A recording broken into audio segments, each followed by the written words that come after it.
এই চোর কি করতে আসো? চাল খাও।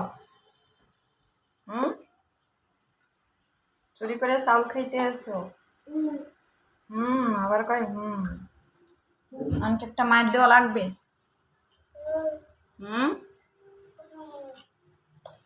তোমারে মার দেবো, তুমি আমাকে মার দাও।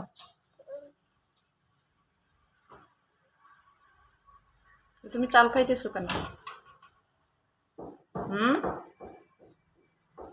চাল খাইতেছো কেন?